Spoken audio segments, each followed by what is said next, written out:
Hi all. വളർച്ച എന്ന് പറയുന്ന ഒരു ഘടകം നമ്മൾ എന്താണോ ചെയ്യുന്നത് നമ്മുടെ ജീവിതത്തിൽ ഇതിനെല്ലാം വളർച്ച ഉണ്ടായിരിക്കണം. ബിസിനസ് ആയിക്കോട്ടെ, ജോലി ആയിക്കോട്ടെ, എന്ത് കാര്യത്തിനും വളർച്ച ഉണ്ടായാൽ മാത്രമേ നമുക്ക് ജീവിതത്തിൽ മുന്നോട്ട് പോകാൻ സാധിക്കുള്ളൂ. അപ്പോൾ വളർച്ച എന്ന് പറയുമ്പം രണ്ട് കാര്യങ്ങളാണ്. ഒന്ന് പേഴ്സണൽ ഗ്രോത്ത് ആണ്, രണ്ട് പ്രൊഫഷണൽ ഗ്രോത്ത് ആണ്. അപ്പോൾ നമ്മളെല്ലാം ഫോക്കസ് ചെയ്തുകൊണ്ടിരിക്കുന്നത് പ്രൊഫഷണൽ ഗ്രോത്തിന് വേണ്ടിയിട്ടാണ്.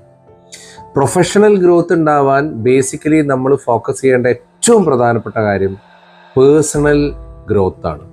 പേഴ്സണൽ ഗ്രോത്ത് എന്ന് പറഞ്ഞാൽ നമ്മൾ ചിന്തിക്കുന്ന രീതി, നമ്മൾ വായിക്കുന്ന പുസ്തകങ്ങൾ, നമ്മൾ ഇടപഴകുന്ന മീഡിയാസ്, നമ്മൾ ഇടപഴകുന്ന സുഹൃത്തുക്കൾ, ഇങ്ങനെ നമ്മളുടെ പേഴ്സണലായിട്ട് എന്തൊക്കെ കാര്യത്തെ നമ്മൾ അറിവ് കൊണ്ടും എക്സ്പീരിയൻസ് കൊണ്ടും നമുക്ക് അപ്ഡേറ്റ് ചെയ്യാൻ പറ്റുമോ എന്നുള്ള ഒരു ചിന്ത നമ്മളിൽ ഉണ്ടായിരിക്കണം. ആ പേഴ്സണൽ ഗ്രോത്തിനൊപ്പം ഓട്ടോമാറ്റിക്കലി ഒരു പ്രൊഫഷണൽ ഗ്രോത്ത് നമുക്കുണ്ടാവും. So focus the growth, my dear friends. Stay positive.